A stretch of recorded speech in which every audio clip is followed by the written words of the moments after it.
Hello. Assalamu alaikum, dear students. I hope you all are fine at home. I am your teacher, Miss Behrin Yasir. Let's start our English class. Today the date is 13 January 20 and the day is Wednesday. We will do school workbook page number 38 and 39. So please take out your English school workbook. Today we will learn about comprehension. Someone knows about comprehension? What is comprehension? Comprehension कहते किसे है? Do you remember my students? Urdu में आपने तफहीम को पढ़ा होगा. Comprehension actually तफहीम को कहते हैं. Comprehension means I understand what I read. यानी कि जो मैं रीड कर रहा हूँ उसे मैं अंडरस्टैंड भी कर रहा हूँ. The ability to understand something is called comprehension. Now what are the steps to complete the comprehension? Number 1 step. Read the story. हमें सबसे पहले क्या करना है? जो भी हमारी स्टोरी होगी उसे हमने रीड करना है. नंबर 2 पे अब जो स्टोरी को हमने रीड किया था ना, उस स्टोरी को हमने अंडरस्टैंड करना है, उसके मीनिंग्स को अंडरस्टैंड करना है. अब हमने स्टोरी को अंडरस्टैंड कर लिया. नंबर 3 पे हम क्या करेंगे?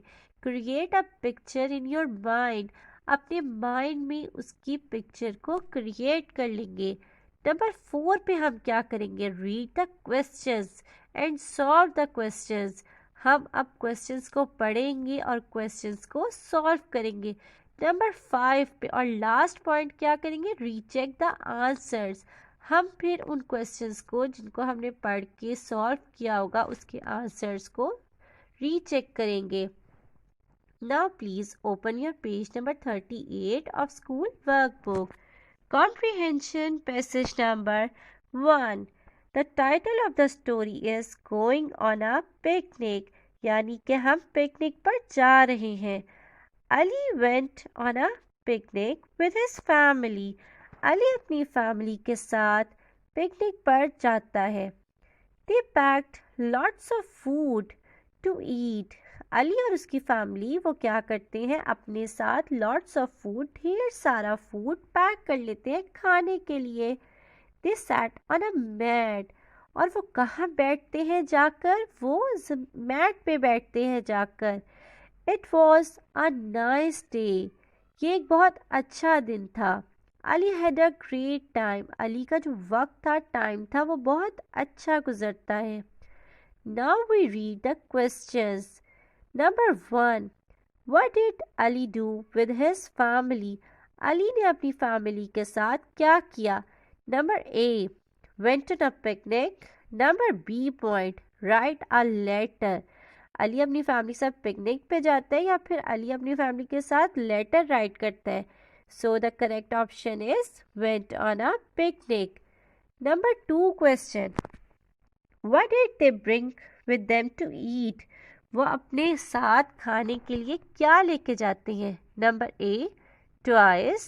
Number B food. वो अपने साथ खाने के लिए क्या लेके जाते हैं? वो अपने साथ खाने के लिए फूड लेके जाते हैं. What did they sit on? वो किस पर बैठते हैं जाकर? Number A mat. Number B chairs. So the correct option is mat. वो किस पर बैठते हैं? वो मैट पर बैठते हैं. Comprehension passage number 2. Comprehension passage number 2. The title is at the seaside. Sana went on vacation to the seaside. इस स्टोरी का करेक्टर कौन है? Sana. Sana went on a vacation to the seaside. Sana vacation के लिए कहाँ जाती है? Seaside. She likes to play in the sand. Sana को खेलना सैंड में बहुत पसंद है. Her brother likes to jump in the water. और उसके भाई को पानी में जंप करना बहुत पसंद है. Her favorite thing is to find seashells. सना का फेवरेट काम क्या है? उसे seashells को find करना बहुत पसंद है. Now we read the questions of this passage. Number 1. Where did Sana go on vacation? Sana vacation के लिए कहाँ जाती है? Number A, to the mountain. Number B, to the seaside. So the correct option is number B, to the seaside. Sana कहाँ जाती है vacation के लिए? सी साइड पर. Number two, where does her brother like to do? उसका भाई क्या करता है? उसके भाई को क्या करना पसंद है? Number A, jump in the water. Number B, play in the sand. तो सना के भाई को क्या करना पसंद होता है? The A option is correct. उसके भाई को पानी में जंप करना पसंद होता है. What is Sana's favourite thing to do? Sana का फेवरेट काम क्या है? सना की फेवरेट थिंग क्या है? Number A, find seashells. Number B, play with a ball. Sana को बॉल से खेलना पसंद है या फिर find seashells, seashells को फाइंड करना पसंद है. So the correct option is A, find seashells. Now page number 39 is your homework. Please complete this page. Okay, my dear students. Thank you so much. Bye bye. Allah Hafiz. Take care.